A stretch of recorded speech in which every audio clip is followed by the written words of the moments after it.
Yay, thank you so much teman-teman udah datang tepat waktu. Jadi selamat datang di Super Class by Widya Edu, Curi Start masuk PTN. Nah, aku lihat nih masih sepi, masih ada 34 orang. Jadi aku mau mulai webinar pada malam hari ini dengan tebak-tebakan. Nah, jadi teman-teman yang misalkan udah tahu nih jawabannya apa, langsung ketik di kolom chat. Oke? Oke. Nah, tebak-tebakan yang pertama. Negara-negara apa yang selalu disigap dengan hujan? Apakah ada yang tahu jawabannya? Negara apa ya yang selalu sigap dengan hujan? Bogor. Ayo yang tahu. Yang bisa jawab berarti kalian benar. Enggak ding. Yang bisa jawab berarti kalian tahu jawabannya. Kayak nggak ada yang tahu nih jawabannya. Belum tahu. Jadi negara apa yang selalu sigap dengan hujan adalah Swedia. Ih, ada yang benar, Swedia. Swedia payung sebelum hujan. Curang. Kamu pasti googling ya. Oke. Aku nggak gampang menyerah. Aku punya tebak-tebakan yang kedua. Artis apa yang mau aja kalau diajakin? Artis siapa ya yang mau-mau aja kalau diajakin? Kayaknya nggak ada yang bisa sih. Bukan Ayu Ting Ting. Salah. Ayo ada yang bisa, ada yang bisa. Iya, artisnya Indo. Ih, aku males banget nih sama Aisyah karena jawabannya bener. Uya Kuya, karena dia Uya Kuilah gitu. Ih, garing banget tapi nggak apa-apa. Lucu kan? Ya, ini terakhir. Sumpah ini terakhir. Tebak-tebakan. Kenapa kalau kita minum itu perlu berdoa? Nanti nggak ada yang tahu kan. Kenapa kalau minum perlu berdoa? Atau kalian pada malah nggak berdoa dulu kali kalau minum? Karena haus. Nggak, bukan itu. Karena harus biar gak keselak, biar Allah nggak marah. Karena kalau tidur, salah. Karena ada 3 jin. Ada yang tahu nggak jinnya apa aja? Bukan jin Tomang, bukan jin Aladin itu juga bukan. Bukan jin Korin juga. Karena air itu kan H2O. Jadi itu ada 2 hidrogen dan 1 oksigen. Maaf, aku tahu aku mengecewakan. Nah, buat teman-teman yang gak tahu jawabannya, aku ragu kayak kalian harus mulai nge-review materi IPA lagi. Kalau enggak, ya udah good luck aja buat lanjutnya. Oke, cukup dengan tebak-tebakannya. Aku belum kenalan. Halo semuanya, perkenalkan nama aku Kania.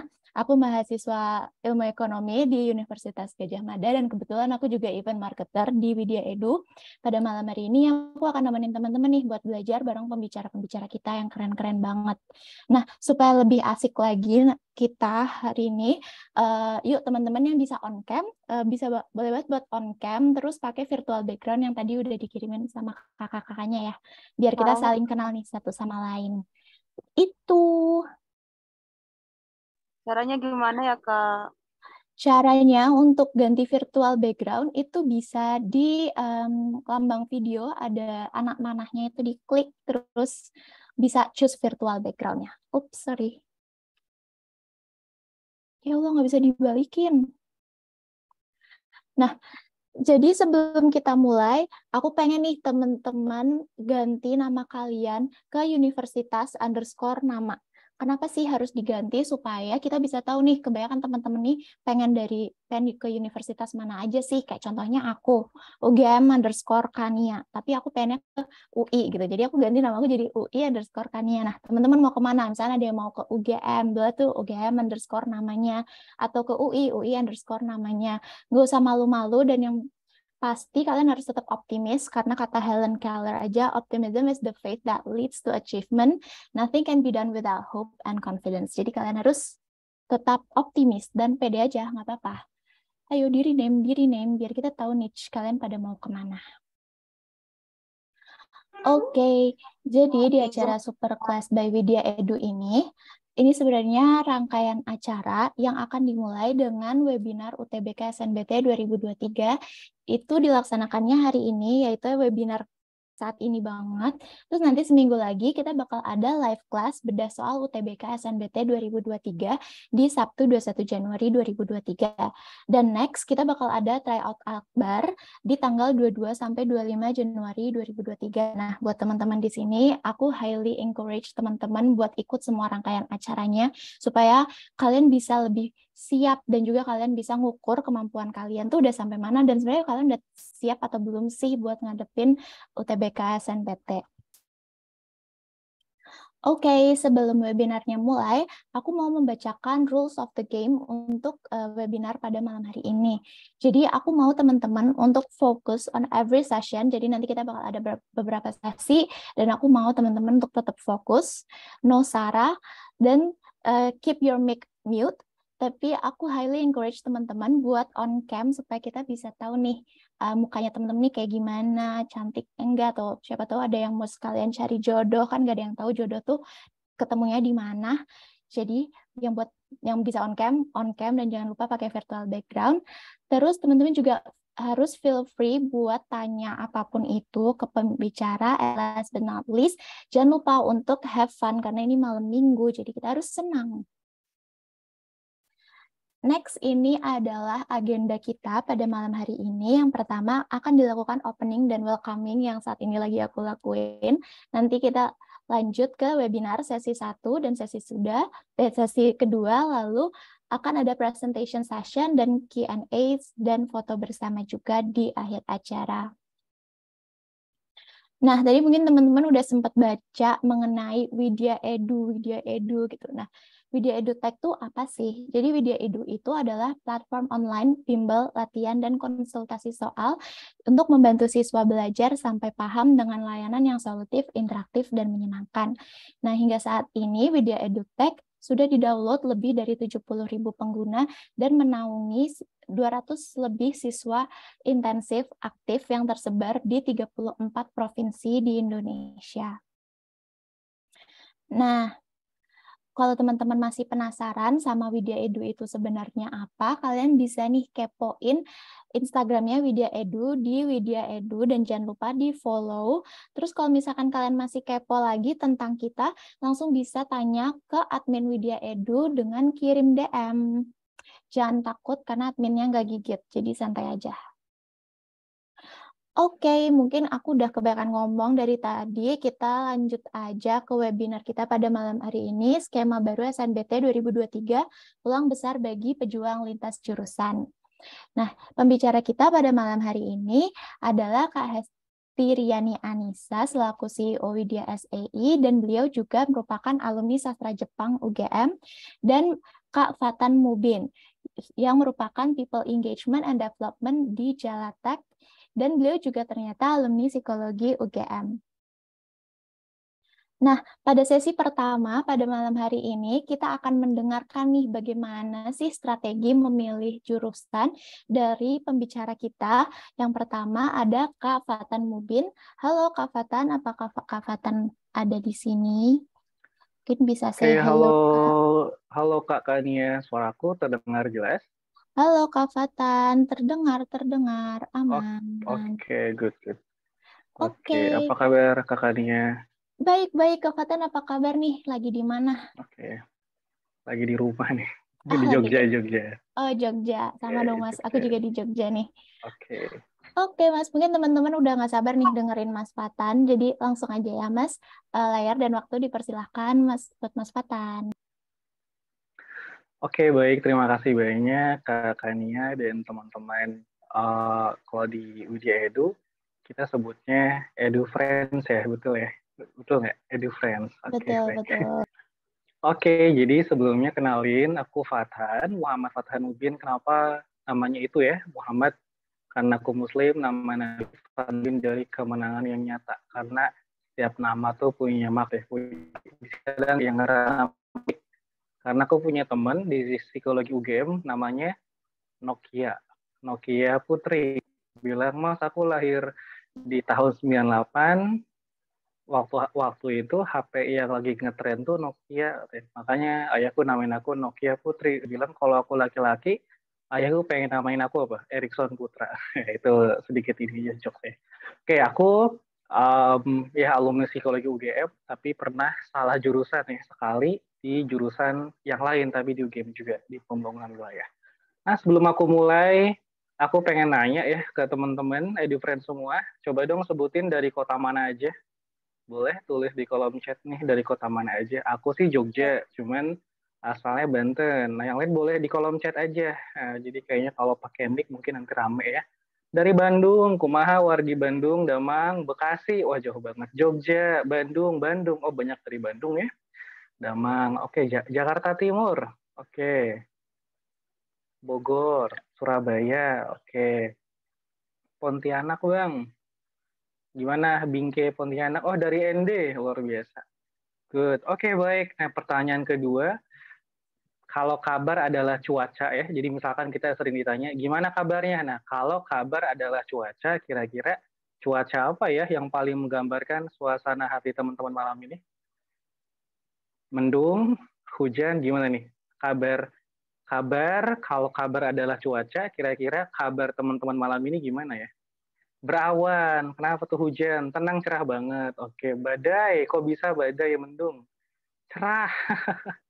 Oke, mendung ada petirnya. Kenapa tuh? Panas, kenapa panas? Karena pilihan di undangannya ini ya, saingan sama temennya ya, sama-sama pengen ke psikologi UGM misalkan. Oke, ini yang Lenovo diganti dulu namanya ya, jangan jadi merek merek ini nih, merek apa ya? Ini Innova, merek mobil. Oke, Guntur kali ya, kalau menggambarkan deg-degan apa ya kakak? Gambarkan deg-degan bisa Guntur. Ini Guntur, ini orang Sunda ya, soalnya guntur. Nah, petir kali ya kalau bahasa Indonesianya. Kalau di Sunda, guntur. Oke, nah aku diminta sharing karena tahun ini banyak hal yang berubah ya. SNBT nanti nggak ada TKA-nya, cuma TPS. Jadi sebagian besar dari teman-teman, terutama yang IPA, kemungkinan besar bakal linjur ya. Siapa di sini yang udah ada niatan linjur? Boleh tulis. Siapa yang pengen linjur? Ada nggak di sini yang dari anak IPS pengen linjurnya ke kedokteran? Ada nggak? Ada nggak? Atau dari IPS pengen linjurnya ke ini, ke statistika? Ada nggak? Atau di sini belum ada yang niat buat linjur? Boleh tulis di kolom komentar. Aku linjur ke psikologi UGM. Oke, itu sih mainstream ya. Biasa dari IPA linjur ke psikologi gitu. IPS ke teknik. Nah, ini mantep sih. Jadi, kenapa sih materi memilih jurusan itu penting? Pertama, ketika kita tahu bahwa kemungkinan buat lintas jurusan itu terbuka lebar, kan kalau dulu mungkin yang IPS hampir tidak mungkin, bahkan mustahil ya, bisa ke PTN jurusannya saintek, bahkan ke kedokteran apalagi. Tapi sekarang terbuka lebar. Nah, justru tantangannya adalah SDM kita siap nggak gitu ya. Ya, nanti malah aku khawatir nanti malah kebanyakan yang dapat kampus tuh malah anak IPA ya. Karena ini stereotipnya kan anak IPA TPS-nya relatif lebih baik, itu stereotipnya. Cuman aku nggak bakal bahas itu. Untuk strategi belajar nanti bakal dibantu sama teman-teman kakak-kakak Widya Edu ya. Nah, di sesi ini mungkin sekitar 20 sampai 25 menit ke depan aku bakal sharing, oke, sekarang tuh lintas jurusan, sekarang tuh ibaratnya teman-teman dapat kesempatan bisa berkuliah di hampir semua jurusan gitu ya, tanpa tanpa terkecuali. Jadi karena sekarang aturannya begitu. Terus gimana cara untuk memilih jurusan yang tepat kayak gitu ya. Coba aku pengen tanya ya. Next Mbak, boleh di next Mbak. Oke. Oke. Sudah punya jurusan impian? Nah, ini kan tadi username-nya baru kampus ya. Kira-kira udah punya belum jurusan impiannya apa? Apa jurusan impiannya? Boleh tulis di kolom komentar. Sudah? Dan apa? Silahkan. Nih, belum ada yang nulis. Oke, psikologi, sastra Arab, DKV politik pemerintahan, akuntansi, farmasi, arsitek, sastra, kedokteran. Oke, teknik biomedik. Oke. FK Unpad, bismillah keterima DKV administrasi publik. Oke. Nah, kabar buruknya adalah kakak-kakak tingkatmu dulu, maksudnya para pejuang PTN di tahun-tahun sebelumnya, ketika ditanya sudah punya jurusan impian, sama jawabannya tuh kayak gitu tuh ya. Sastra Jepang, peternakan, kedokteran, segala macam. Tapi, next. 87% mahasiswa merasa salah jurusan. Gila ya, maksudnya wow gitu, kayak kok bisa gitu ya. Iya, jadi sama tuh ya, maksudnya semua calon mahasiswa ketika ditanya tuh kira-kira apa jurusan impianmu, sama tuh banyak pilih jurusannya keren-keren. Tapi ada penelitian yang bilang 87% mahasiswa salah jurusan, kok bisa gitu ya, kok bisa. Termasuk aku ya, jadi aku masuk UGM tuh 2014 lewat SNMPTN ke jurusan pembangunan wilayah ya, terus ngerasa salah jurusan, padahal dulu mikirnya wah gue dulu anak olim kebumian, tapi males kalau ke geologi yang mirip-mirip sosumnya apa ya, ambil deh geografi di UGM, oke. Padahal dulu pengen banget gitu ya. Tahun depannya pindah ke psikologi gitu ya. Kayak aku dulu ada teman, wah kenapa ke teknik geologi UGM? Pokoknya harga mati deh, harus banget ke teknik geologi UGM, nggak boleh ke yang lain. Tahun depannya dia keluar, tahun depannya malah ke teknik kimia gitu ya. Padahal dulu pengen banget ke teknik geologi. Bisa disimpulkan bahwa ternyata sebagian besar keinginan-keinginan calon mahasiswa itu sifatnya semu gitu ya. Sifatnya cuma apa ya? Cuma asumsi aja, nggak ada dasar ya. Makanya wajar ketika disurvei, biasa salah jurusan tuh baru ketahuan tuh semester 3 gitu ya, semester 5 ditanya, oh ternyata ngerasa salah jurusannya gitu. Di sini ada nggak yang ngerasa khawatir, takut salah jurusan? Udah kepikiran belum? Misalkan ya, ketika kamu pilih satu jurusan, udah kebayang belum kira-kira aku bakal salah jurusan nggak ya di sini? Nah, kalau nggak kebayang, maksudnya udah aku pengen ke jurusan A, tanpa kamu bertanya, kira-kira aku bakal salah jurusan nggak, itu salah tuh. Jadi justru bagus ketika misalkan kamu udah pilih satu jurusan, tapi ternyata kamu meragukan jurusan itu, mempertanyakan, apakah ini jurusan yang aku pengen, kira-kira aku bakal salah jurusan nggak ya? Nah itu, jadi tandanya kamu kritis. Oke, next.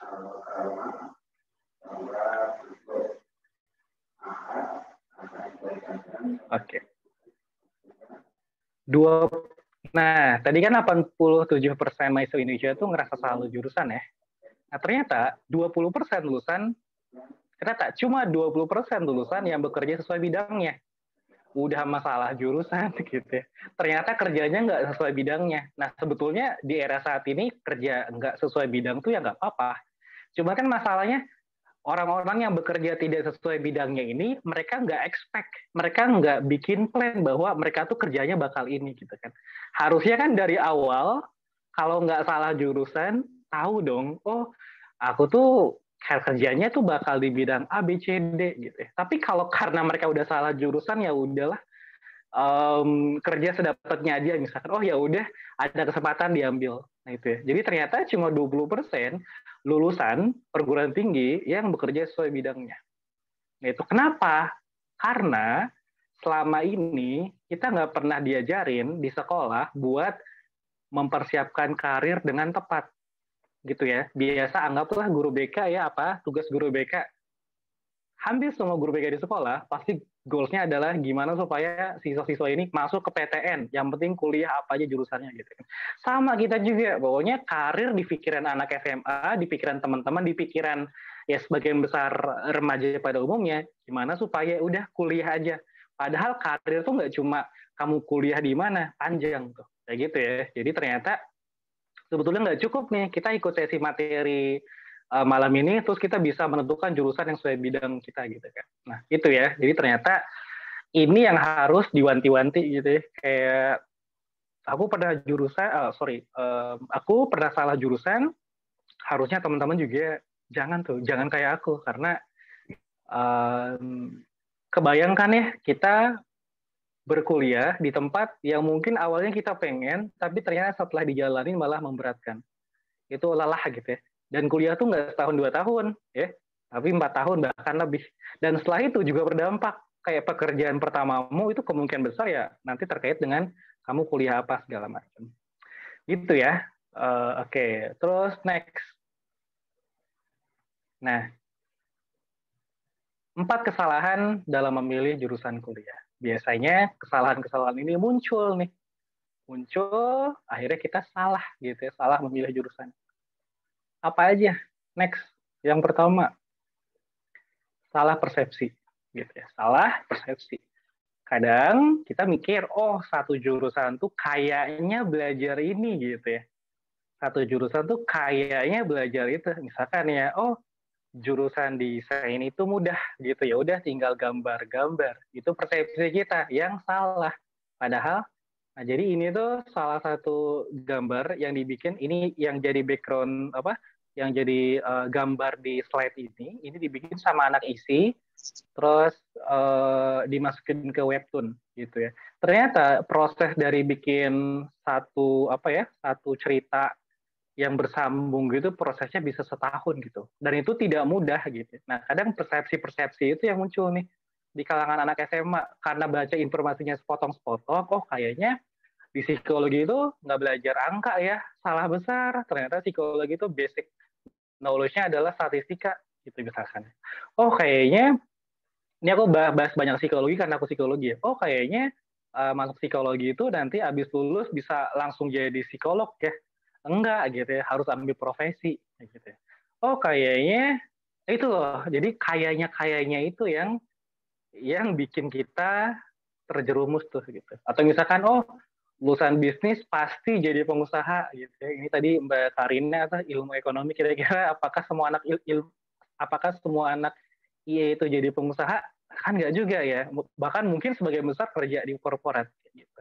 Itu ya, pertama salah persepsi. Kita terlalu banyak menyangka jurusan-jurusan kayaknya dia kayak gini deh, kayaknya belajar ini, ternyata enggak. Next, yang kedua, kurang informasi. Itu ya, kurang informasi. Jadi coba ketika teman-teman pengen pengen kuliah di satu jurusan, coba deh kulik seberapa tahu sih kita terkait jurusan itu gitu ya. Prospek pekerjaannya apa. Jadi pada akhirnya kuliah itu buat apa sih? Ya kuliah buat cari ilmu. Tapi sebetulnya kan ujung-ujungnya juga buat cari duit ya.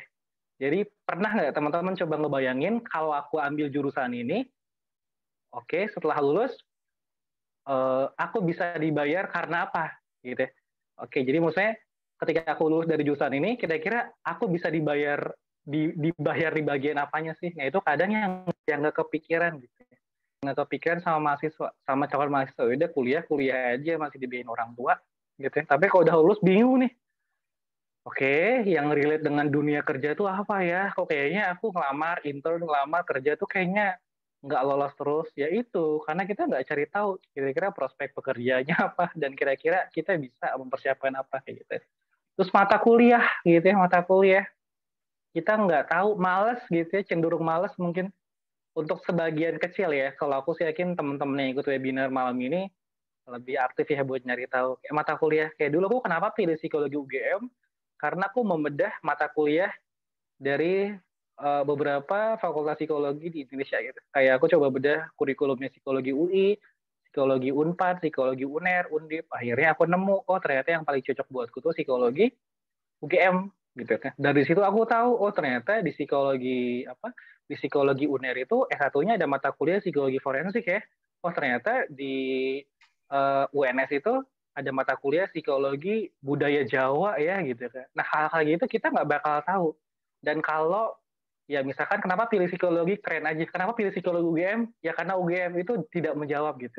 Ya, karena kita nggak pernah cari tahu itu gitu. Kayak mata kuliah misalkan, oh ternyata aku baru tahu ya psikologi itu isinya bahasa Inggris gitu ya. Jadi semua textbooknya misalkan bahasa Inggris. Oh ternyata aku baru tahu ya di psikologi itu di UGM ada mata kuliah misalkan biopsikologi. Oh ternyata walaupun kita psikologi itu masih belajar ya biologinya. Nah, kadang kita nggak cari tahu gitu ya, mata kuliah apa yang bakal dipelajari. Akhirnya, ya udah gitu. Salah tuh milih jurusannya gitu. Dikira, oh belajar psikologi itu isinya baca-bacaan semua. Ya, oh ternyata enggak gitu ya. Ternyata ya banyak juga angka-angkanya. Gitu. Next, yang ketiga apa? Yang ketiga, tidak punya tujuan. Ini yang paling banyak nih ya, tidak punya tujuan. Nah ini, jadi ada keyakinan semu ya, kayak misalkan, oh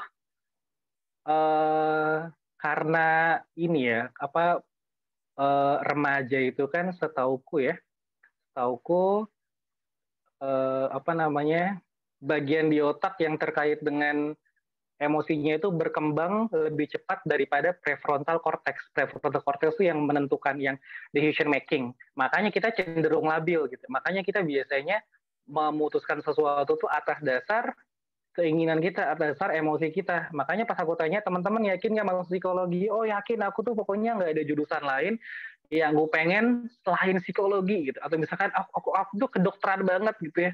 Pokoknya hidup matiku tuh kedokteran, pokoknya nggak mau kuliah dimanapun selain kedokteran. Nah itu tuh keyakinan semu kayak gitu. Yang kalau ditanya, emang kenapa masuk kedokteran?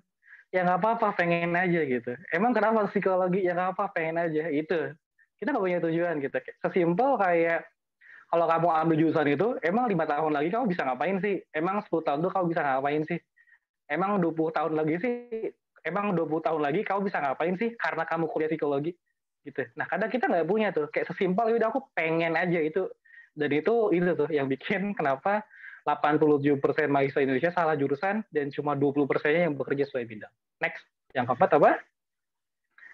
Tidak mengenal diri sendiri. Ya ini basic ya, yang ini basic. Terus coba misalkan ya, aku tanya, teman-teman boleh jawab di kolom komentar, siapa yang pernah psikotes?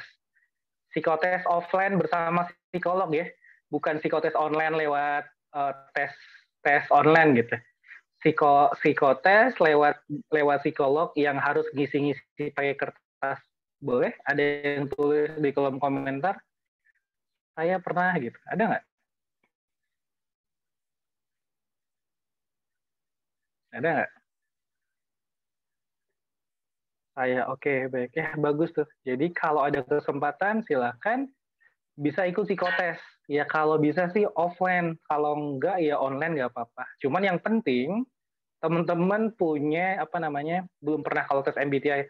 MBTI itu tes kepribadian ya, dan ketika kamu tes hari ini, mungkin minggu depan tuh beda gitu. Itu sih bukan psikotes ya, MBTI itu lebih ke kuis ya, kuis psikologi. Oke, pernah, good. Oke, baik. Nah, jadi oke. Ini ya, tidak mengenal diri sendiri gitu ya. Nah, ini prosesnya panjang sih dan gak bakal beres kalau kita bahas di malam ini. Next. Oke, tadi kita udah tahu kira-kira apa aja yang bikin teman-teman bisa salah jurusan ya. Ada 4 tuh. Terus efek salah jurusan apa? Nah, ini karena aku pernah salah jurusan setahun. Oke, di UGM, tapi jurusan yang nggak aku pengen. Nah, apa sih efek salah jurusan? Next. Yang pertama adalah stres. Wah, ngeri sih. Stres itu apa sih? Ya, ketika tekanan dirasa lebih tinggi ya, daripada kemampuan yang dimiliki. Jadi kayak, oke, kayaknya berat banget ya kuliah. Misalkan ya, aku ada temen gitu ya, dia tuh anaknya di kafe banget, kayak senang gambar, senang melukis, terus mau nggak mau, dia ya udah dia masuk ke FTP. Ya pertama karena dia pengennya itu, kedua juga yang dorongan terbesar karena orang tua. Nah ini juga sih biasa terkait jurusan tuh kendalanya di orang tua ya. Jadi beruntunglah buat teman-teman yang punya orang tua demokratis ya. Cuman kalau yang emang orang tuanya agak keras, agak keras ya itu challenge-nya teman-teman di situ. Tapi balik lagi ke temanku tadi, dia pengennya DKV tapi kuliah ke teknik pertanian. Ya, bayangin seberapa stres gitu ya. Biasa anak DKV kan yang cenderung lebih fleksibel gitu ya, yang nggak mau diatur. Oh masuk teknik gitu ya, masuk teknik yang semuanya harus rigid gitu kan segala macam. Bayangin stres tuh. Ya muncul stres. Stres tuh wajar nggak sih? Wajar karena setiap dari kita pasti stres. Tapi kalau intensinya terus menerus setiap hari, mungkin mohon maaf ya bisa jadi tingkat stresnya itu udah parah. Kan stres tuh ada 2 ya teman-teman, ada eustress sama distress. Eustress tuh stres yang positif. Oke, misalkan kamu lihat temenmu IPK-nya 4, terus kamu termotivasi gitu ya. Ya karena emang kamu senang di jurusannya itu. Itu namanya eustress. Tapi kalau di-stress, gimana tuh Kak Fatan? Di-stress, oke kamu salah jurusan, kamu lihat temenmu IPK-nya 4, kamu nggak bakal termotivasi. Ya kamu malah, apa tuh, minder gitu ya. Kamu malah ngeliat, aduh ternyata aku, nah itu. Jadi kebayang ya seberapa mengerikannya. Kayak dulu aku ngerasa, aku kuliah di jurusan itu, tapi aku nggak pengen, selama setahun tuh kayak stres banget gitu ya. Dan bingung, wah gitu ya. Itu yang pertama ya, stres. Yang kedua apa? Tidak punya motivasi, tidak bergairah untuk melakukan sesuatu, misalnya belajar, kayak misalkan, waduh, gitu kan, oke, udah 3 tahun ya di jurusan ini, mau ngapain lagi, gitu ya, kayaknya nggak ada yang menarik segala macam, akhirnya nggak punya motivasi itu, mulai sering cabut kelas tuh, gitu ya, terus ya udah skripsi asal dijalanin, itu kan kayak prosesnya tidak meaningful dan tidak menyenangkan ya. Ya kalau kayak gitu mending nggak usah kuliah sekalian, kita kayak apa gitu, kayak nggak dapat apa-apa gitu ya, nggak punya motivasi. Bayangin teman-teman, mirip lah kalau misalkan dulu apa namanya pas dulu aku pernah juga salah jurusan pas SMA ya. Ada nggak teman-teman di sini yang pengennya IPS tapi disuruh orang tua tuh IPA, dia masuk IPA aja, masa IPS gitu, kalau anak IPA bisa kemana-mana katanya gitu ya. Ya udah aku ambil lah IPA, tapi padahal jiwanya IPS. Itu selama 3 tahun tuh kayak aduh nggak punya motivasi, kayak udahlah, yang penting lulus aja lah, fisiknya dapat 6 nggak apa-apa gitu ya, kimia dapat 7 nggak apa-apa, yang penting lulus, nggak punya motivasi gitu ya. Jadi kenapa sih emang apa sih dampak nggak punya motivasi? Ya bayangin kalau kita nggak punya motivasi, motivasi itu kan dorongan ya, dorongan. Nah, satu pencapaian itu terjadi ya karena kita punya dorongan. Bayangin kalau kita nggak punya dorongan melakukan sesuatu, ya udah cuma melakukan rutinitas aja gitu ya. Cuma memenuhi syarat-syarat minimal aja, nilai-nilai standar aja. Syukur-syukur kalau tercapai, kalau enggak ya gimana gitu ya. Next, apalagi nih dampak dari salah jurusan? IPK rendah, ini pasti ya, IPK rendah di bawah 3 gitu ya. Nilainya ya udah kebayang ya teman-teman ya, IPK rendah.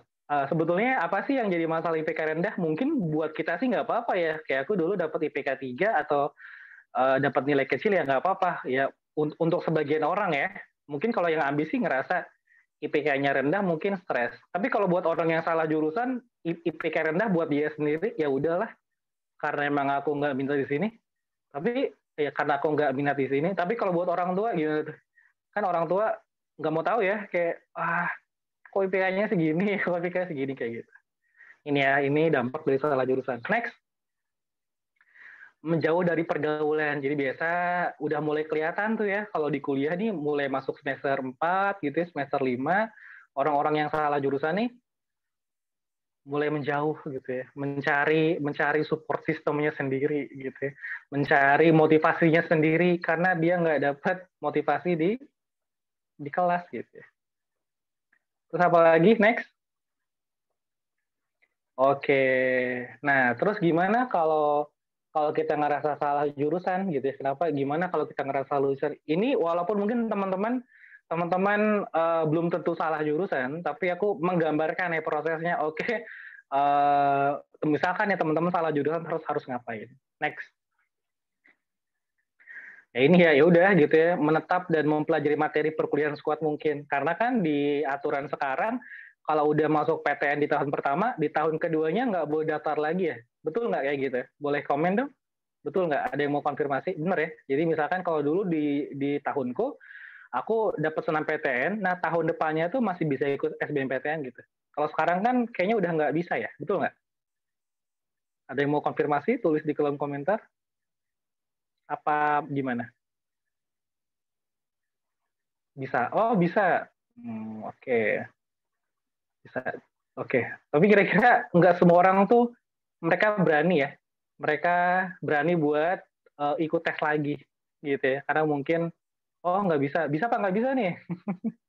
Nggak bisa dan nggak bisa. Oke, anggaplah mau bisa, anggaplah bisa gitu ya.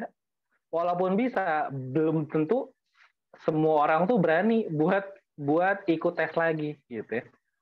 Anggaplah misalkan nggak bisa, ya udah gitu. Nah ini ngeri banget kan. udah masuk PTN, jurusannya bagus tapi kita nggak suka.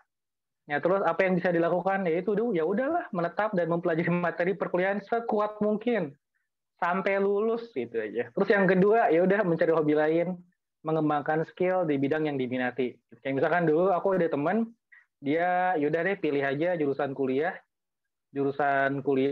di ini apa di UIN, apa namanya, bukan sistem apa, eh, komunikasi penyiaran Islam gitu ya. Nah dia tuh nggak pengen sebetulnya setelah jalani ya, kayak aduh kayaknya salah jurusan. Ya udah, dia menetap dan mempelajari materi perkuliahan sekuat mungkin ya sebisanya, dan juga mencari hobi lain karena dia suka suka perfilman gitu ya, suka perfilman, ya udah dia fokus di film kayak gitu. Oke. Oh kata Tika, oh ya kalau dapat SNBP nggak bisa daftar semester depan. Oke. Nah terus itu ya, jadi kalau udah salah jurusan, nah yaudah gitu ya, menetap aja terus cari hobi lain.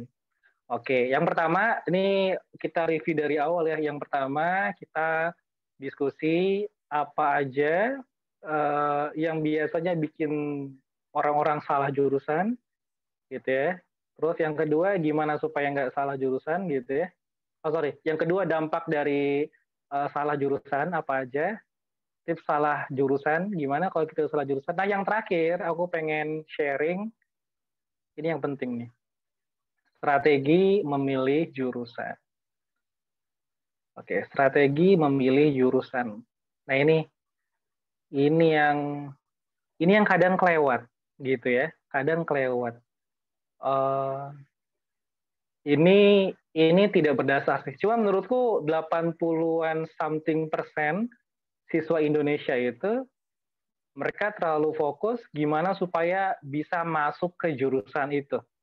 Betul apa betul? Betul ya? Kayak oh, gue pengen masuk kedokteran ini, gue pengen masuk psikologi ini. Wah, itu kayaknya sebagian besar waktu kita tuh tersedot di situ. Betul nggak? Betul gitu ya. Makanya itu yang bikin stressful. Kita nggak happy. Nah, terus pertanyaannya kalau kita aja nggak happy menjalaninya kayak buat apa gitu ya? Gitu ya. Kayak dulu aku misalkan aku dulu belajar dari jam 6 pagi sampai jam 6 sore tuh. Belajar gitu ya. Lelah nggak? Lelah, tapi happy gitu ya. Karena aku tahu apa yang aku perjuangkan, gitu ya. Karena aku tahu apa yang aku perjuangkan. Nah, maksudnya gimana?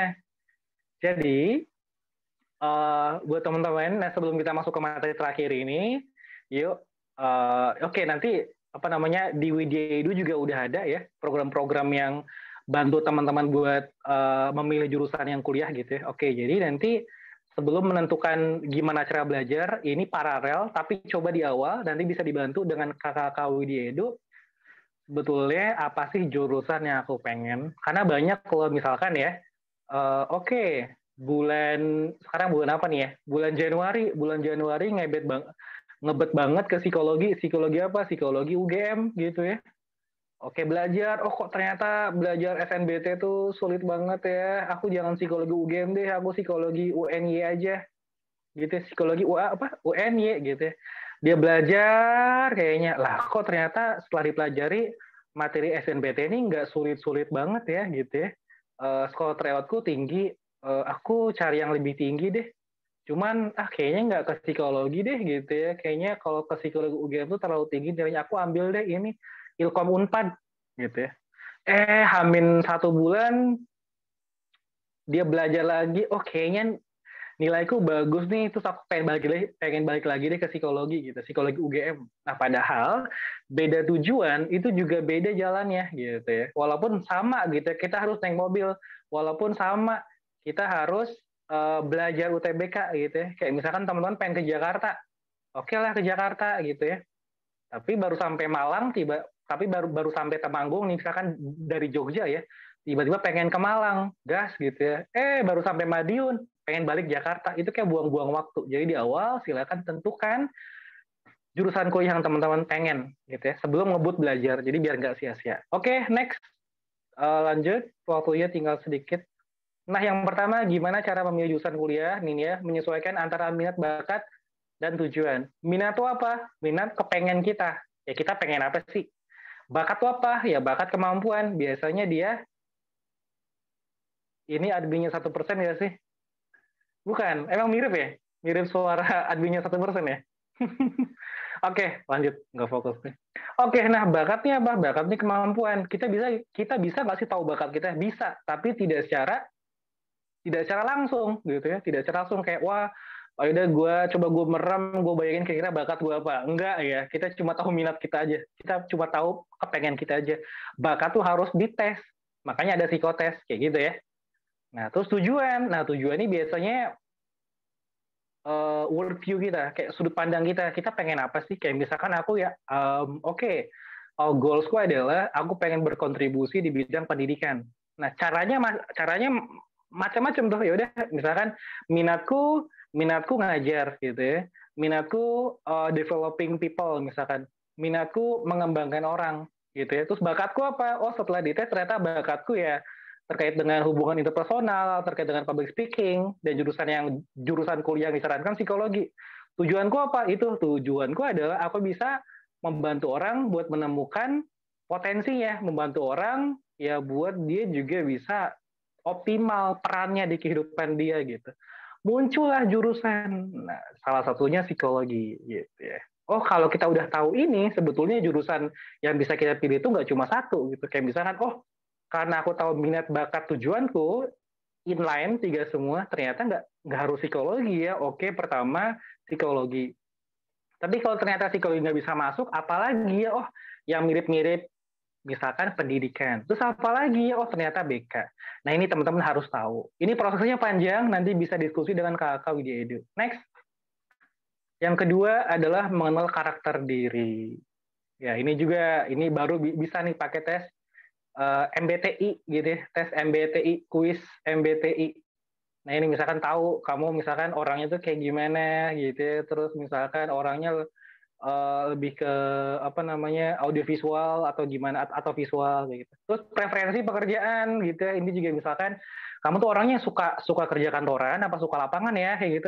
Misalkan ya udah ternyata kamu suka lapangan, ya udah carilah teknik gitu ya. Carilah misalkan geografi. Dulu aku nggak tahu tuh karakter diriku bahwa aku tuh sebenarnya preferensi kerjanya tuh nggak bisa di lapangan gitu ya. Oh ternyata pas kuliah di geografi isinya full ke lapangan, aku malah nggak nyaman di situ. Oh ternyata aku senangnya udah di dalam ruangan. Nah itu hal kecil, tapi kalau kita nggak aware malah mengganggu kita nih, malah nggak bantu kita buat nemuin jurusan yang kita pengen. Next, bentar lagi. Nah ini ya, eksplorasi ragam kegiatan. Jangan mager. Nah ini sebetulnya bukan tidak terlambat ya, tapi harusnya teman-teman udah lakukan ini jauh-jauh hari. Tapi minimal masih ada waktu ya, coba misalkan teman-teman suka jurnalistik, coba passion nggak nulis, coba nulis aja dulu gitu. Misalkan teman-teman suka kedokteran gitu ya, suka baca buku terkait biologi, nah cobain aja baca Sobota ya, buku kedokteran gitu. Misalkan teman-teman kayaknya ada kepengen di olahraga, ya udah coba aja ikut aktivitas olahraga, futsal segala macam. Nah, nyaman nggak di situ? Nah, hal kayak gitu sih. Kalau misalkan teman-teman suka teknik robotik, nah sebelum jurusan kuliah terkait teknik atau robotik, coba aja cari ada nggak komunitas robotik. Jalanin aja dulu, ya ikutlah seminggu 2 minggu, kira-kira nyaman nggak? Nah, hal-hal kayak gitu sih. Jadi ikuti banyak hal yang itu bisa sedikit banyak membantu teman-teman tuh sebetulnya nyamannya di bidang kegiatan kayak gimana sih. Ya jangan mager ya kalau misalkan pengennya jurusan yang keren tapi kenapa milih jurusan itu ya cuma nyari googling di internet dan diem aja, mager, nggak pernah eksplorasi terkait itu gitu. Misalkan aku pengen psikologi, tapi aku ini misalkan males ngitung-ngitung, terus juga aku nggak suka ngobrol sama orang, ya buat apa gitu. Jadi itu ya intinya, eksplorasi rekam kegiatan yang sebetulnya itu nanti bantu teman-teman mengarahkan teman-teman ke satu kegiatan spesifik dari terkait dengan satu jurusan. Kayak gitu ya. Kayak misalkan aku psikologi, oh ternyata aku suka ngomong, aku suka public speaking, aku suka memotivasi orang, aku suka dengerin orang curhat, ya itu bisa. Oke, next. itu aja. Jadi yang terakhir, kenali jurusan yang akan dipilih. Sekarang informasi banyak terbuka lebar di internet. Cari tahu kurikulum mata kuliahnya dan kegiatan pengembangan dirinya. Sesuai nggak sih dengan yang kita harapkan? Itu ya. Jadi itu. Jadi kenapa sih kita kecewa? Karena ekspektasi kita tinggi banget, realitanya segini. Jadi coba nih ya, supaya nggak kecewa, coba dekatkan antara ekspektasi dan realita. Dengan apa? Dengan cari tahu. Dan jangan percaya katanya, oh katanya psikologi belajar ini, katanya, itu mengganggu ya. Sangat mengganggu. Jadi teman-teman punya waktu yang luang, coba cari tahu sendiri. Terus juga tanyakan pada kakak tingkat yang sudah alumni atau semester akhir. Nah ini ya, PR nih satu nih. Sebetulnya aku cukup tidak setuju ya kalau ada acara kampus expo di sekolah, itu yang ngadainnya alumni tingkat pertama. Bener gak sih? Ini kultur di kita gak sih? Kayak kalau ada acara alumni back to school, tapi yang datang tuh alumni-alumni yang maba di situ. Bener gak? Nah itu kalau bisa sih jangan ikut lah. Maksudnya kalau bisa sih, misalkan kalau teman-teman pengen tahu jurusan tertentu, coba tanya kakak tingkat di semester akhir minimal, atau udah lulus kayak pengen nanya tentang pendidikan kimia, nih ada nih tanya Mbak Tika gitu. Pengen nanya sastra Jepang, nih tadi tanya Mbak Ica abis ini gitu. Pengen tanya psikologi, tanya aku gitu ya. Jadi walaupun mungkin yang maba-maba ini belum tentu mereka salah ya, tapi coba teman-teman ini ya, tanya ke kakak tingkat semester akhir deh, atau yang udah lulus biar mereka tahu gitu ya. Oh ternyata ya setidaknya sudah terbukti bahwa mereka merasa tidak, ya mereka menjalani proses panjang. Jadi kalau misalkan mereka ngerasa salah jurusan, ya pasti bakal diceritain juga kayak gitu. Oke, next itu oke, next ini beasiswa tambahan aja, teman-teman bisa cari sendiri. Next. Oke, itu terima kasih banyak. Nanti kalau masih ada waktu, kita bisa discuss di sesi berikutnya. Baik, terima kasih banyak Mbak Moderator. Saya serahkan kembali ke Mbak Moderator. Baik, makasih banyak Mas Fatan atas penjelasannya. Jujur aku juga salah jurusan. Aku dulu di Visipol, terus aku ke FEB. Tapi sekarang aku sukanya marketing, jadi agak melenceng ya. Nah, sebentar aku coba untuk share screen.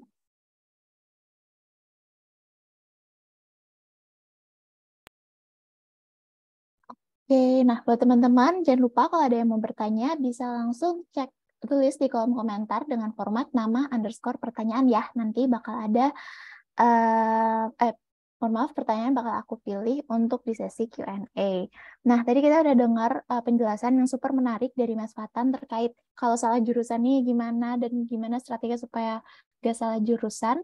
Next, kita akan mendengarkan nih materi dari Kak Hestiriani Anissa, CEO at Widya SEI, dan dia juga merupakan alumnus sastra Jepang UGM mengenai A Slice of Life mahasiswa lintas jurusan. Nah, Mbak Hestiriani sendiri biasanya dipanggil Mbak Ica ya, jadi kita coba cek. Halo Mbak Ica, apakah Mbak Ica ada di sini? Halo, aman. Halo Kak, aman. Kak Ica, bagaimana kabarnya? Baik? Baik, Kak Kania. Luar biasa. Alhamdulillah. Nah, Mbak Ica udah siap ya buat kasih materi buat teman-teman? Yap. Oke, tanpa berlama-lama lagi, langsung aja aku persilakan buat Mbak Ica layar dan waktunya. Oke, wait.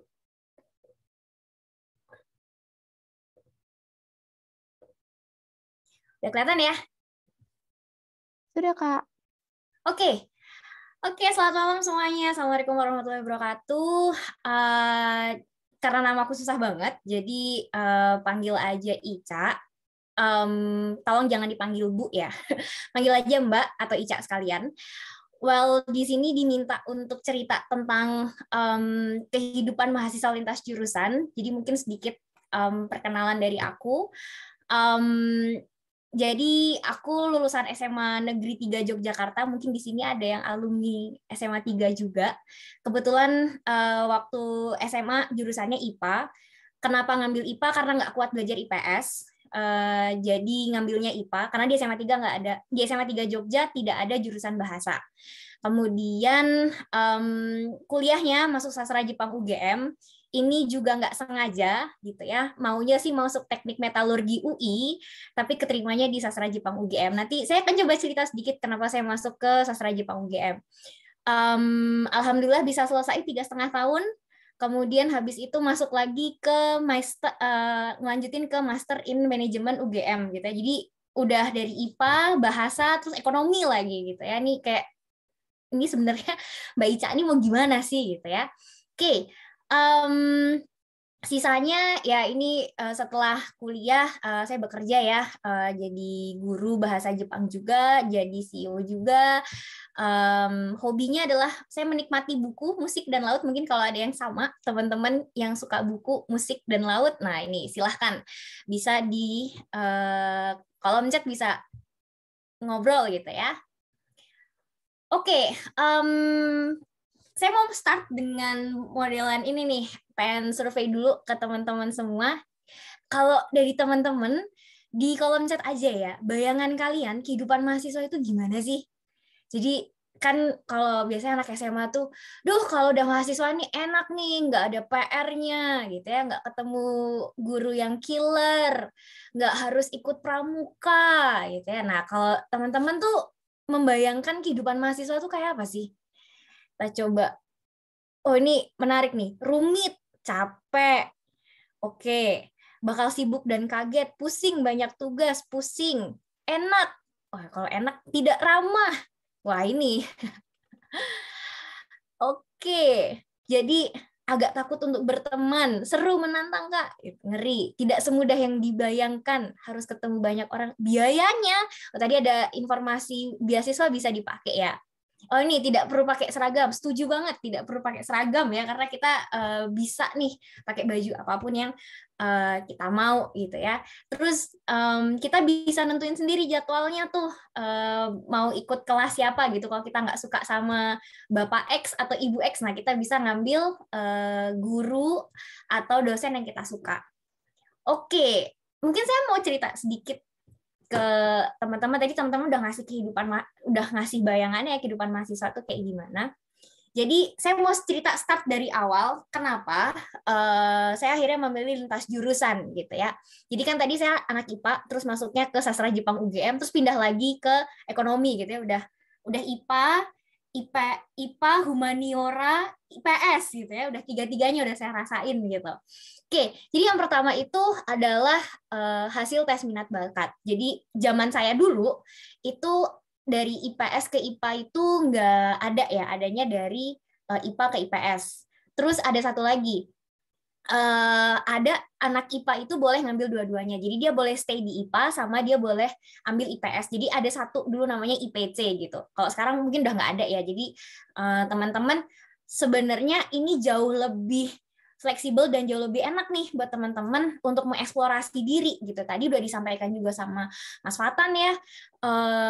Sebelum mengambil jurusan apa aja sih yang harus teman-teman lakukan gitu ya. Nah kalau dulu saya tuh maunya kekeh banget maunya masuk teknik metalurgi UI gitu. Nggak ada yang lain.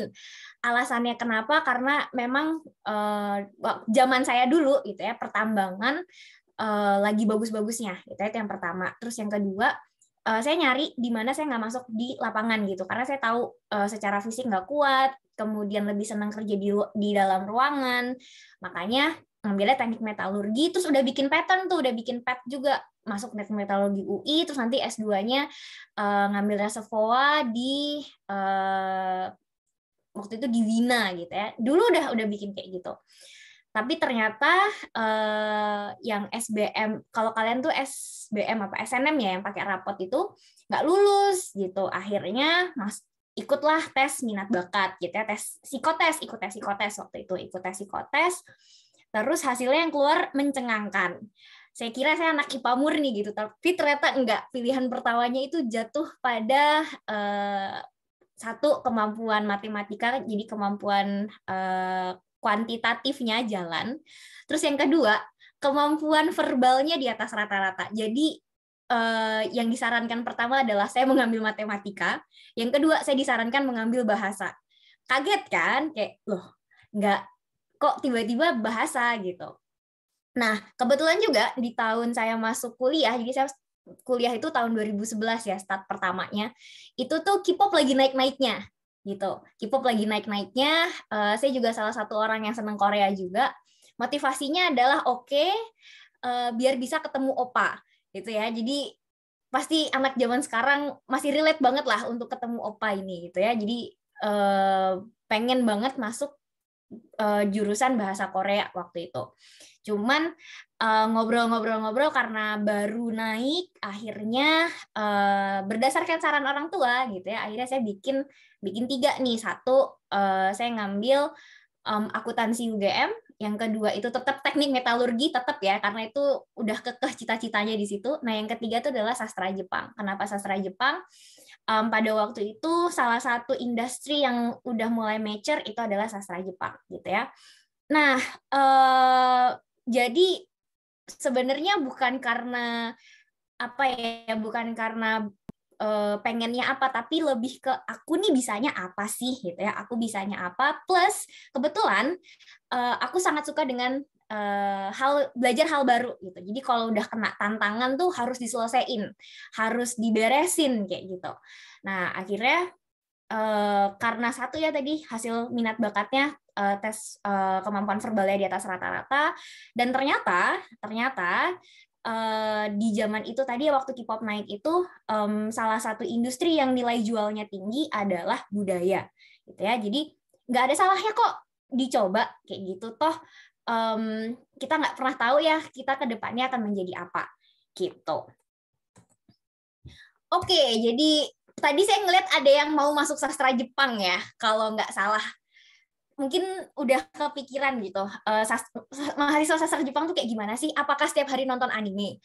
Apakah setelah masuk sastra Jepang terus jadi wibu gitu ya? Atau tingkat kewibuannya meningkat gitu ya? Itu pasti ini ya, bertanya-tanya gitu ya. Jadi pertama kali saya masuk sastra Jepang, jadi kan startnya saya anak IPA ya, dimana saya tiap hari tuh waktu sekolah itu ketemunya tuh kimia yang belajar reduksi, harus ngapalin tabel tabel periodik gitu ya. Terus kalau fisika tuh harus ngukur kayak oke nih kalau misalnya tekanannya berapa gitu ya. Belum lagi harus mikirin sin cos tangan yang kayak gitu. Terus belum lagi mikirin ini paru-paru tuh isinya apa aja yang kayak gitu-gitu ya. Nah, pertama kali saya masuk sastra Jepang, super santai, terus asik gitu ya, asik. Dan pertama kali saya masuk di sana itu langsung dicemplungin ketemu sama orang Jepangnya. Jadi sama sekali nggak bisa bahasa Jepang, terus tiba-tiba langsung diminta untuk nemenin pada waktu itu mahasiswa Jepang yang datang ke UGM, ke Yogyakarta waktu itu untuk keliling Jogja kayak gitu. Itu challenging banget tapi seru gitu ya. Jadi kayak ternyata sastra Jepang itu nggak harus melulu ngobrolin anime loh, nggak harus melulu kita ngewibu loh gitu. Itu yang pertama. Jadi ini yang paling kiri ya nih, ini teman saya pertama, best friend sampai sekarang, namanya Takako, Mbak Takako gitu ya. Nah, ini sampai sekarang saya masih berhubungan dengan beliau. Ini teman Jepang pertama saya yang saya ajak muter-muter di Jogja gitu. Nah, lewat beliau lah saya belajar tentang Jepang.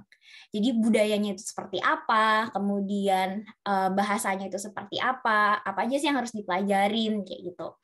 Next-nya ini ada satu event gitu ya. Jadi kalau di sastra Jepang itu kita belajarnya itu di kelas memang kita dapat teori gitu ya, kayak teman-teman belajar bahasa Inggris atau bahasa Indonesia pada umumnya gitu ya. Kita belajar grammar, kita belajar kalau di Jepang itu huruf ada 3 ya teman-teman. Ada hiragana, katakana, satunya kanji gitu. Nah itu kita juga belajar kanjinya itu juga ini saya nggak bilang nightmare, tapi be prepare kayak gitu ya, karena belajar kanji itu susah banget.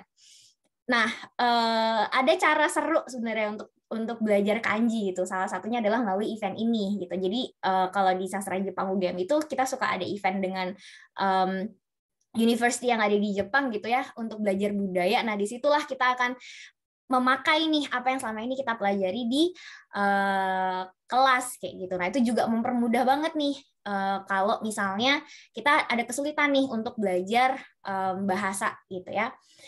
Istilahnya kayak praktikum lah, kayak praktikum.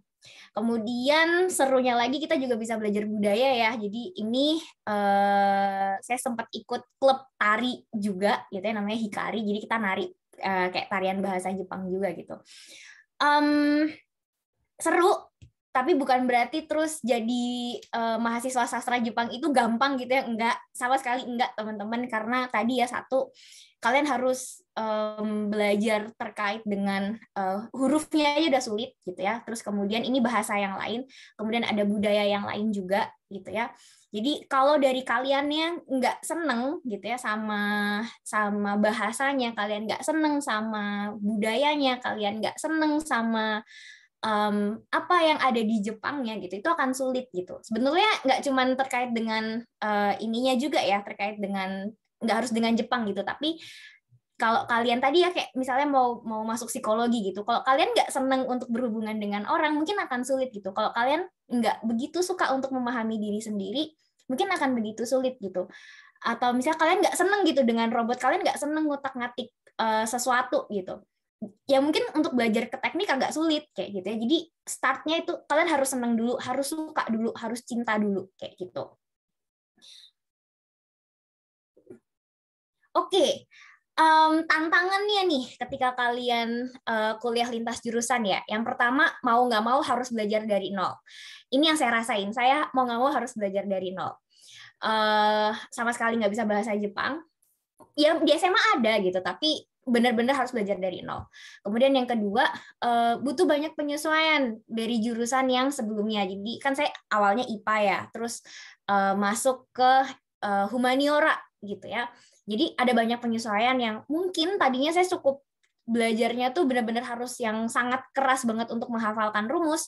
Sekarang saya harus nge-shift nih, gimana caranya yang tadinya logikanya adalah logika saintek harus diubah nih supaya bisa match ke logika yang ada di humaniora, logika yang ada di sastra gitu. Kemudian saya kan konsentrasinya di sastra. Kemudian untuk teman-teman yang memilih jurusan humaniora, nah ini logika akan rasa ini sangat dibutuhkan. Jadi ketika kita ngomongin humaniora, kita berbicara tentang manusia. Dan ketika kita berbicara tentang manusia, ini tidak bisa di logika kayak 1 + 1 sama dengan 2.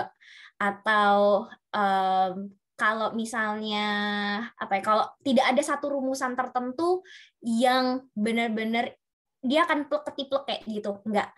Tapi kalian akan ditantang nih rasanya bahwa kalau kalian memberikan sebuah aksi A, maka dia akan menghasilkan reaksi yang seperti apa gitu, dan itu banyak sekali optionnya. Nah kalau kalian benar-benar yang saklek banget orangnya, mungkin agak kesulitan gitu. Nah ini namanya logika akan rasa, bahasanya gimana gitu ya. Terus kalau di sastra Jepang gitu, saya nggak tahu, tapi mostly kalau teman-teman yang ada di selain di saintek ya, kita nggak ada praktikum. Jadi praktikumnya ya nyoba langsung tadi ya. Kalau kayak saya tadi langsung dicemplungin baru semester 1, bahasa Jepangnya masih terbatas, terus tiba-tiba harus ngajak orang Jepang keliling Jogja gitu ya, jadi tour guide gitu ya. Ya itu tidak ada praktikum, tapi tadi dia langsung praktek langsungnya, itulah yang itu tuh juga sulitnya sama gitu dengan teman-teman yang harus bikin laporan setiap hari setelah praktikum gitu ya. Sama kok, sama sulitnya. Jadi bukan berarti terus mau masuk bahasa aja deh, mau masuk sastra aja deh, soalnya cuman belajar sastra, cuman belajar bahasa kayak belajar grammar aja. Oh, tidak begitu Ferguso gitu ya. Atau pengennya masuk ekonomi aja deh, cuman ngitung duit gitu. Oh, ngitung duit kalau tidak balance juga pusing teman-teman gitu ya. Jadi semuanya ada challenge-nya, semuanya ada tantangannya. Oke, terakhir nih untuk teman-teman ya, tipsnya untuk survive di lintas jurusan. Yang pertama tadi ya, inline dengan apa yang disampaikan oleh Mas Fatan, bahwa buatlah goals yang jelas sebelum masuk jurusan tersebut. Jadi teman-teman ini maunya apa sih? Thank banget ya yang bisa teman-teman dapatkan gitu ya. Kalau saya waktu itu jujur saya nggak tahu. Masuk sastra Jepang tuh ya udah nyemplung aja gitu. Terus akhirnya saya menemukan di sana ada banyak hal yang bisa saya eksplorasi gitu. Akhirnya saya menemukan saya tuh maunya jadi apa sih, sampai akhirnya saya memutuskan oke, saya mau berkecimpung di dunia akademis, saya mau jadi guru, saya mau jadi sensei kayak gitu ya. Nah itu saya menemukannya malah di sana gitu. Tapi dari situlah yang membuat akhirnya saya bisa menyelesaikan kuliah itu jadi 3,5 tahun. Kemudian buatlah grup diskusi atau belajar dengan teman-teman. Jadi tadi ya, karena ini adalah hal yang baru, kalau misalnya teman-teman untuk belajar sendiri itu sulit gitu ya, jadi silahkan untuk belajar dengan teman-teman. Sebelum masuk jurusan pun juga sama gitu ya, ketika kalian belajar UTBK, kalau misalnya belajar sendiri itu sulit, silahkan bikin grup diskusi untuk belajar dengan teman-teman. Kalau dulu saya waktu belajar dari IPA gitu ya, terus belajar IPS atau IPC gitu ya, saya waktu itu karena saya tipenya lebih senang belajar sendiri atau punya satu grup kecil gitu ya, saya lebih senang ketemu sama private tutor waktu itu kayak gitu. Nah di Edu ada nih teman-teman juga bisa nanya nih nanti sama kakak-kakak yang ada di Widya Edu, kalau misalnya mau dapet private tutor di Widya Edu seperti apa sih gitu, nanti bisa dibantu tuh sama teman-teman kakak-kakak dalam Widya Edu gitu. Karena dulu saya juga salah satu cara saya belajar adalah saya cari private tutor yang benar-benar bisa ngebuat saya fokus untuk ngerjain soal-soal UTBK, yang benar-benar bisa ngedampingin kita untuk belajar kayak gitu. Karena kan setiap orang belajarnya beda-beda ya teman-teman, kan kalau belajar kan stylenya beda-beda. Nah itu bisa banget tuh difasilitasin oleh private tutor kayak gitu. Nanti bisa dibantu sama teman-teman kakak-kakak dari Widya Edu. Kemudian, nah ini sebelum masuk kuliah, pastiin teman-teman itu udah baca dulu materinya. Jadi kalau masuk kelas nggak kosong-kosong banget. Paling nggak kalau misalnya ada hal yang nggak mengerti bisa bertanya pada dosennya. Kemudian berani mencoba semua hal dan ambil kesempatan untuk berkembang lebih besar. Ada satu hal yang saya sesalin waktu saya masuk di sastra Jepang UGM adalah selama saya sekolah, selama saya kuliah gitu ya, banyak banget beasiswa yang bisa kalian ambil, terutama untuk exchange atau menyelesaikan double degree-nya di Jepang. Jadi waktu itu saya merasa kayak kayaknya teman-temannya banyak yang lebih keren gitu. Kalau saya ikutan seleksi kayaknya nggak lolos deh gitu. Padahal sebenarnya harus berani nyoba gitu, karena itu kesempatannya cuma sekali seumur hidup gitu ya.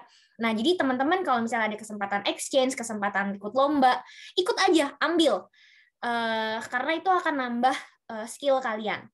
Kemudian yang terakhir tadi ya, lakukan setiap kegiatan, baik itu kalian kuliah gitu atau aktivitas kampus, itu dengan senang gitu, dengan bahagia gitu. Kalau kalian melakukan apapun dengan bahagia, dengan senang, pasti hasilnya akan maksimal. Oke, mungkin itu teman-teman cerita sedikit a slice of life dari mahasiswa lintas jurusan sastra Jepang UGM. Good luck untuk seleksi masuk universitasnya. Saya cuma bisa bilang satu, gambatte kudasai. Artinya adalah bersemangat lah gitu ya, bersungguh-sungguh lah gitu. Buat teman-teman, saya tunggu kabar baiknya dari teman-teman semua ketika masuk di universitas dan jurusan yang kalian inginkan. Terima kasih. Saya kembalikan lagi ke Kak Nia. Saya tutup ya. Wassalamualaikum warahmatullahi wabarakatuh.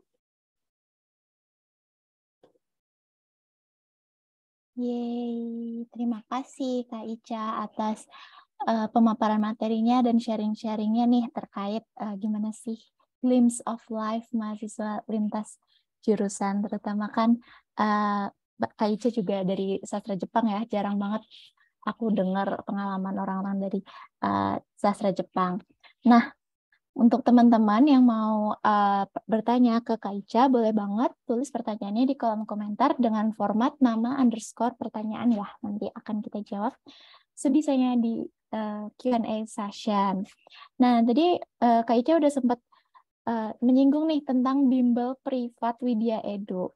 Jadi di Widya Edu kita menyediakan bimbel privat yang bisa teman-teman ikuti nih, khususnya buat teman-teman kelas 12 dan teman-teman yang mau ikut SNBT atau mungkin ada yang gap year. Nah, untuk bimbel privat ini akan dijelaskan nih sama tim marketing kita, Mas Farhan. Halo Mas Farhan, apakah Mas Farhan ada di sini.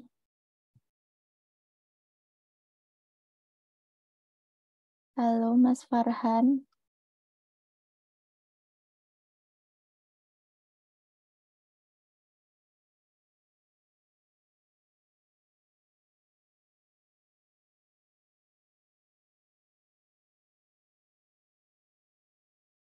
Oke, mungkin karena Mas Farhannya berhalangan akan aku jelaskan sedikit ya.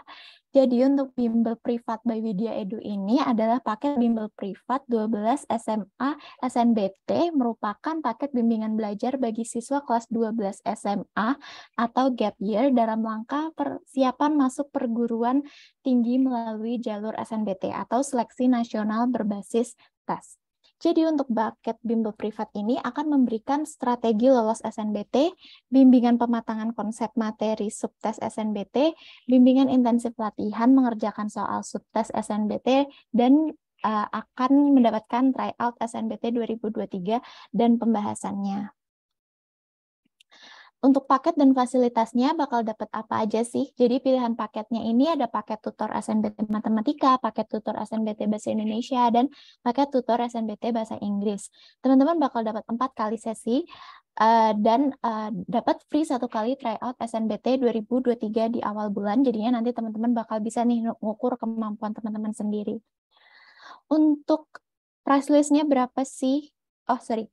Jadi kita sebelum price list kita ke fasilitas dulu, ngebet-bet nih ya ke harga.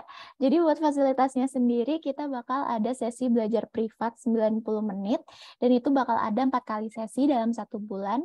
Kita juga bakal ngasih laporan dan rekomendasi belajar di mana ada 1 dokumen, 4 laporan dan rekomendasi dari masing-masing sesi.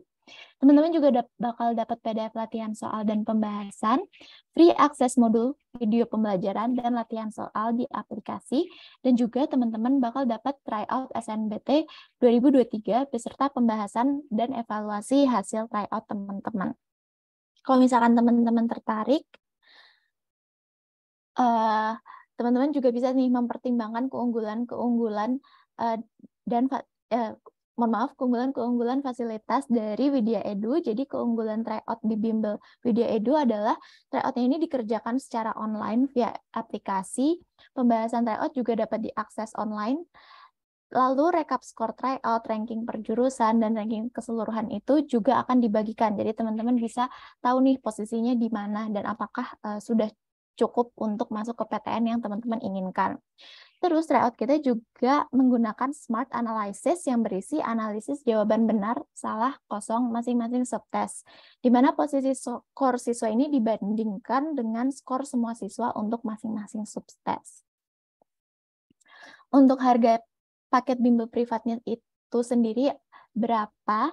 Jadi kita ada 2 tipe bimbel. Yang pertama offline, itu khusus teman-teman di area Jogja dan sekitarnya. Dan yang kedua ada paket online. Untuk paket offline-nya itu dibanderol dengan harga 634.000 untuk kategori kelompoknya individu. Jadi per pertemuan itu kalau 1 orang bayar 158.500. Tapi kalau mohon maaf, kalau teman-teman ngajak 5 orang itu nanti harganya jadi 1,296.800, di mana per siswanya itu cuma bayar 259.360.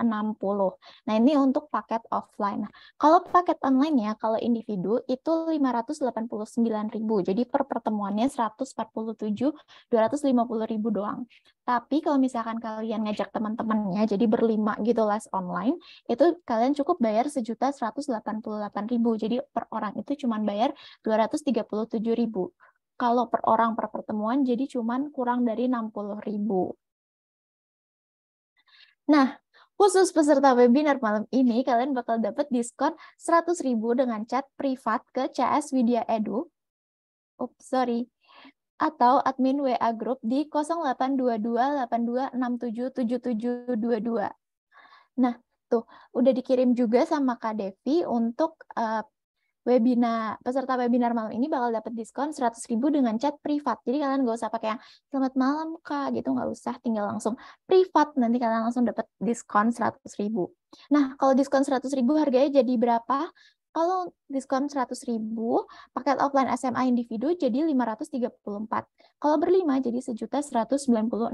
Jadi berapa tuh? 1.196 dibagi 5.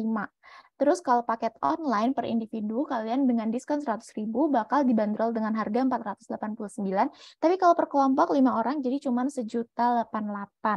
Kenapa sih kalian harus banget ikut paket bimbel di Widya Edu? Karena kita bakal ngasih teman-teman 4 kali sesi dan unique value-nya adalah teman-teman bakal dapat pembelajaran dari tutor yang personalized dan tryout yang akan meningkatkan interaksi kemampuan teman-teman.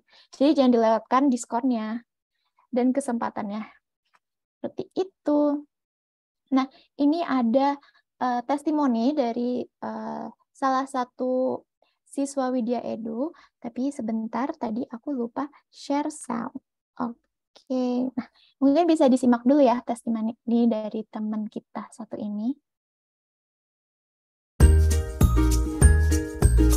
Perkenalkan, aku Farah Pramrita Hanggara, sekarang kelas 11. Sekolahku di SMA Negeri 3 Yogyakarta. Halo, nama saya Rive Raja Capin Wijaya, bisa dipanggil Rive. Saya kelas 11 dari SMA Stella Duce 1. Nama aku Indra Tania Budiman. Aku bisa dipanggil Naya dari SMA 3 Yogyakarta kelas 11. Nama aku Jessica, aku dari Stella Du 1. Terus aku kelas 11. Tadi di sini habis les sama Widya Edu. Belajar matematika ya. Matematika umum. Sama tentornya untuk belajar determinan matriks. Awalnya tuh teorinya dulu, lalu ada penerapannya, yaitu di latihan soal. Mencari determinan sama inverse. Minor kofaktor sama matriks sih kebanyakan. Jadi tentang pemecahan kode-kodean gitulah, asik banget pokoknya. Jadi kita suasananya santai banget deh. Jadi lebih seru juga sih belajarnya. Tutorialnya tuh interaktif banget. Materi-materi yang dikasih, soal-soal yang dikasih itu juga sangat relevan sama yang di sekolah. Diajarin juga cara-cara singkatnya. Karena nggak semua tentor itu bisa kayak gini, yang penjelasannya sangat-sangat sederhana, sangat-sangat mudah dimengerti. Jadi kerasa lebih gampang gitu aja. Pemecahan soal dengan cara yang lebih sistematis dan juga pemecahan soal dengan cara yang lebih enak gitu. Merasa lebih paham juga materinya secara mendalam. Rekomendasiku ke teman-teman sekolah sih yang jelas ya. Teman sekolah. Teman-teman sekelasku sih, teman-teman sekolah juga. Pertama adalah teman-teman saya sendiri. Terus di sini tuh kebetulan emang lokasinya juga enak. Ini menjadi resource atau sumber belajar yang benar-benar efektif. Karena Widya Edu ini keren banget dan juga menjadi berkat bagi orang lain.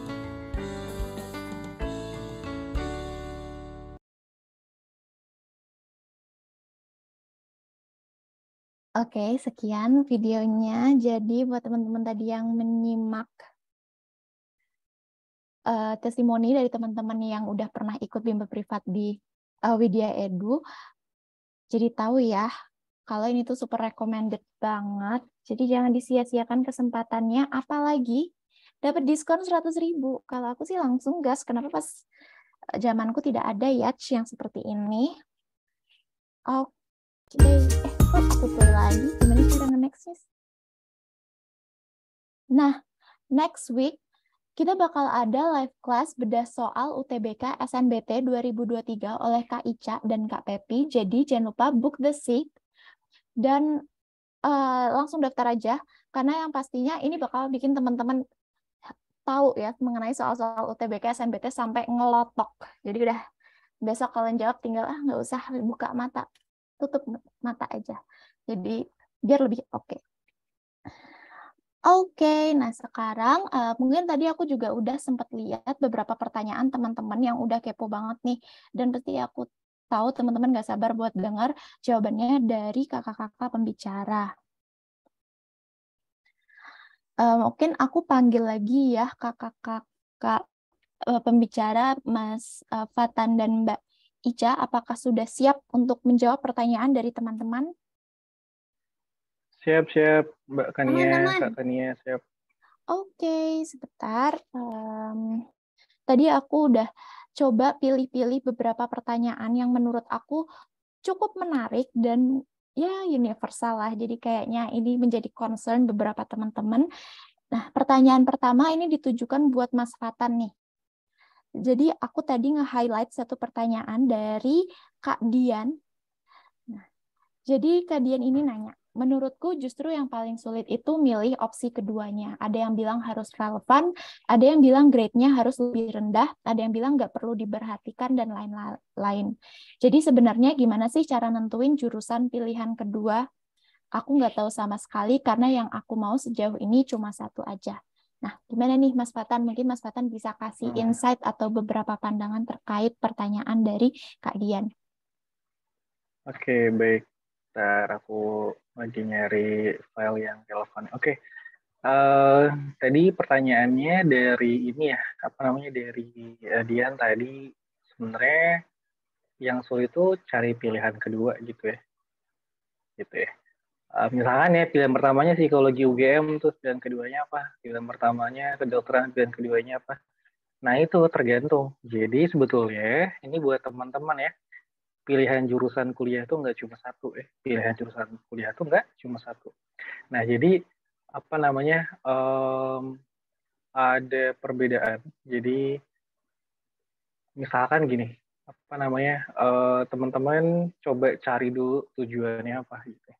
Coba cari dulu tujuannya. Pakai misalkan tadi aku ya, minat bakat, kemampuanku, dan tujuanku itu gimana supaya aku bisa develop orang gitu ya. Aku bisa ngajar gitu ya, bisa ngajar ke manusia gitu ya. Nah, terus coba breakdown lagi kira-kira jurusannya apa aja. Nah, kadang banyak dari kita yang terlalu fokus ke satu jurusan. Jadi ya udah harga mati ke situ. Padahal kalau kita lihat tujuan kita, sebetulnya nggak harus ke situ. Kayak misalkan ya tujuanku adalah aku senang mendevelop orang gitu ya. Bisa ambil jurusan apa ya? Oh, yang pertama psikologi, ambillah 3. Oh, yang kedua apa? Yang kedua misalkan ini PSDK, pembangunan sosial dan kesejahteraan. Terus yang ketiga apa? Oh, yang ketiga pendidikan. Nah, ya sudah, itu nanti tinggal main strateginya aja. Misalkan kamu orang yang cenderung kayaknya apa namanya, dari 3 opsi jurusan tadi, keinginanku tuh kayaknya 80% tuh ke psikologi gitu ya, ke PSDK sama ke pendidikannya nggak begitu. Oh, ya udah aku lihat kira-kira peluang paling besar aku bisa lolos di situ di mana. Misalkan oh ternyata karena waktuku nanti bakal aku banyak habiskan di UTBK, di SNBT, ya udah aku taruh aja psikologi. Karena cuma milih 2 kan ya. Oh ya udah, karena aku pengen banget ke psikologi, ya udah pilih satu. Kan kalau psikologi itu biasanya setiap jurusan itu ada 3 grade ya. Misalkan grade A, oh kalau psikologi itu grade A-nya ada UI, UGM, sama Unpad. Itu grade A. Oh grade B-nya itu ada UNER, Undip, UNS, itu grade B. Oh grade C-nya banyak, ada UNESA, ada apa namanya, ada UNESA, ada UPI Bandung gitu ya, ada UB. Ya udah, jadi kalau emang prioritas kita di UTBK adalah psikologinya, ya pilih ternyata skor tryout kita nyampe ke grade A nih, ya udah pilihan satunya psikologi UGM. Nah, di pilihan keduanya jangan lagi grade A, itu namanya ya kalau satu nggak keterima otomatis yang satu lagi pasti nggak keterima gitu ya. Ambillah grade B, tapi kayaknya kalau grade B agak riskan juga nih, takut nanti tiba-tiba pas UTBK nilaiku nggak begitu tinggi, pilihan pertamanya nggak keterima gitu ya. Oh ternyata pilihan keduanya juga riskan nih.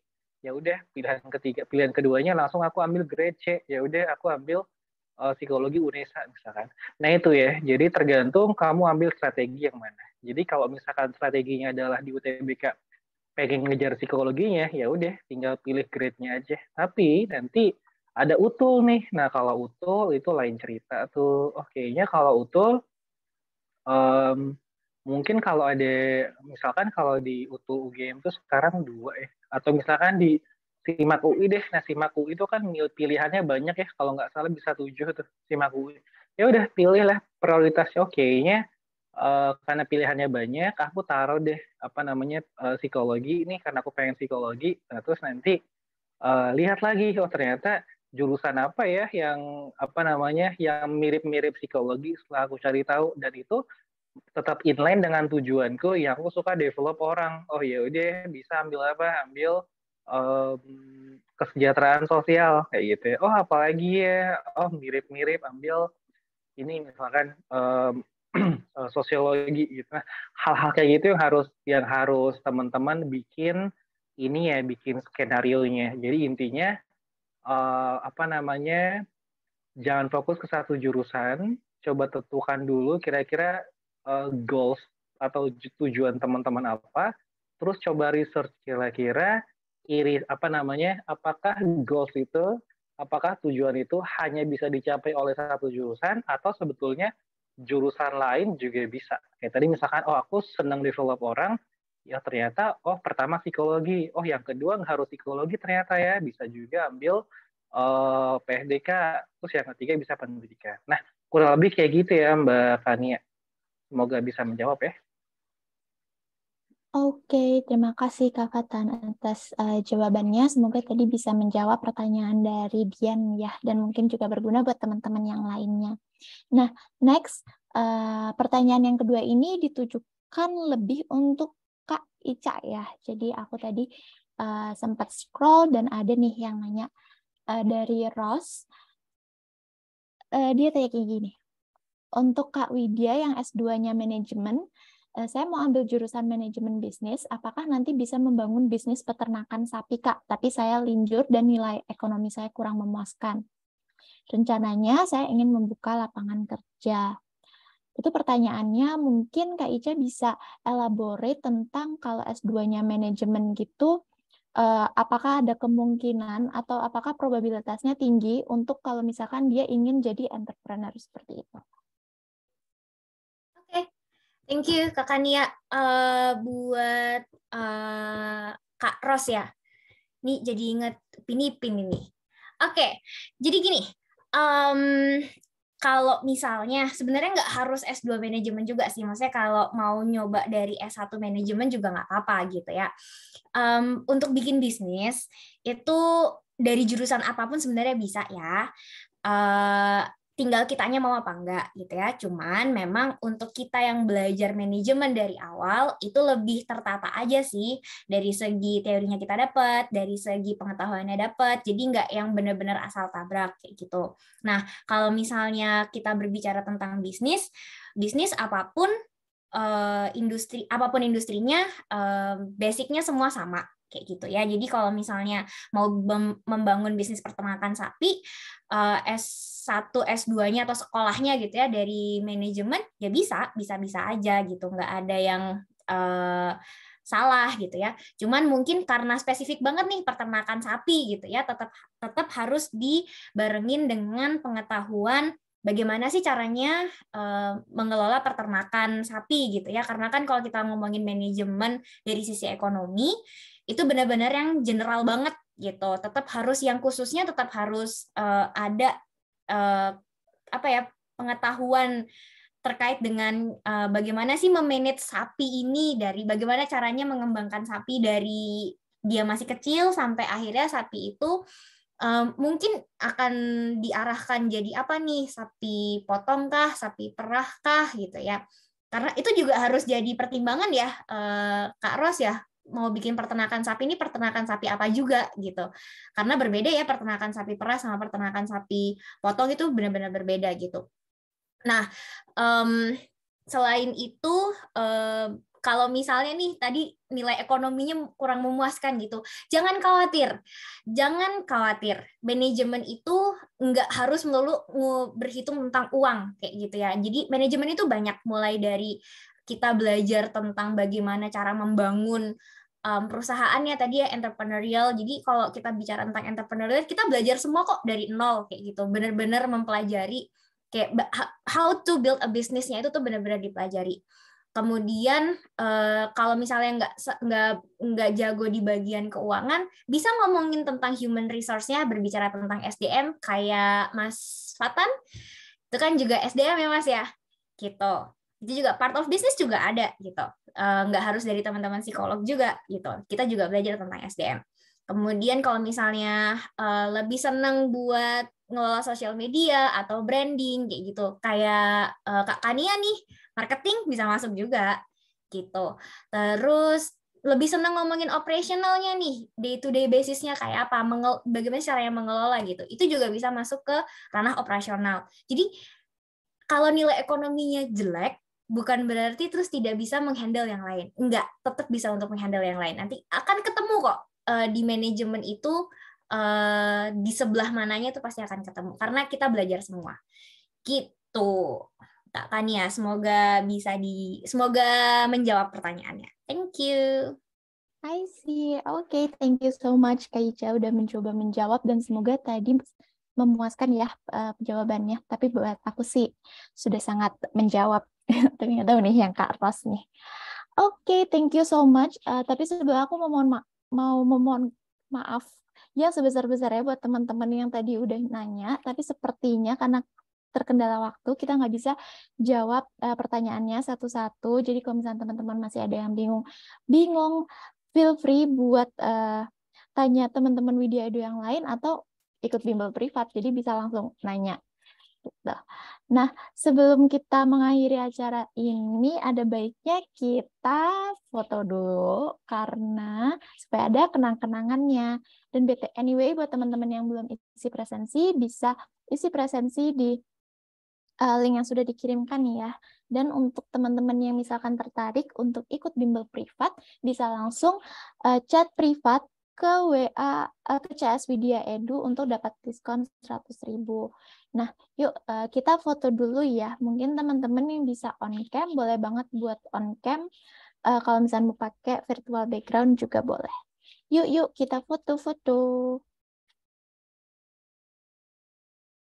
Jangan malu-malu atau misalnya ada yang mau pakai lip tint dulu boleh.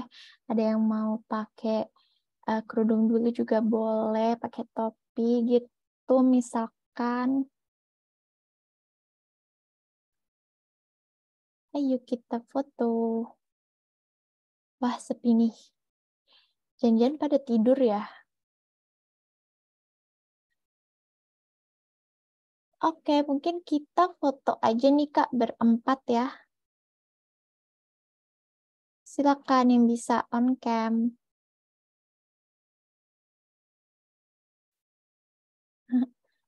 Ups, kamu nggak mau foto sama aku. Kenapa kamu cuma mau foto sama CEO-nya Widya Group aja? Kan di sini ada Mas Fatan, ada Mbak Ica juga. Dan kan ya, tentu saja Mbak Devi, betul sekali. Yuk yang bisa on cam, boleh banget buat on cam dan foto bareng.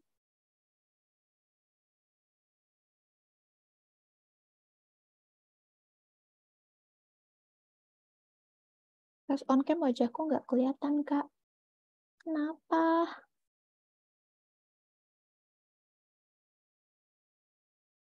Oke. Set. Baiklah, kalau gitu kita foto aja yuk. Mungkin bisa dibantu oleh Kak Devi atau Kak Tika. Ready, Kak Tania. Oke, kita foto ya. Kita berpose dulu. 1, 2, 3. Sekali lagi. 1, 2, 3.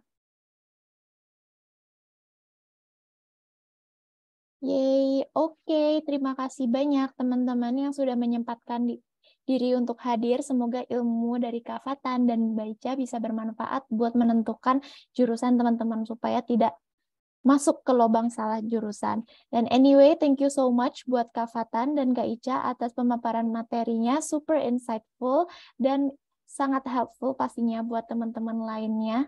Dan juga aku, karena ya mahasiswa ya Bu, Pak. Oke, segitu aja dari aku. Terima kasih teman-teman. Selamat malam dan selamat beristirahat. Sampai jumpa di kesempatan lainnya. Bye-bye. Thank you, Kak Fatan, Kak Ica. Thank you, teman-teman. Baik, terima kasih banyak Kak Kania, Kak Ica, dan teman-teman Widya Edu. Thank you semuanya. Thank you. Terima kasih. Sama-sama. Thank you, Kak. Love. Terima kasih, Kak.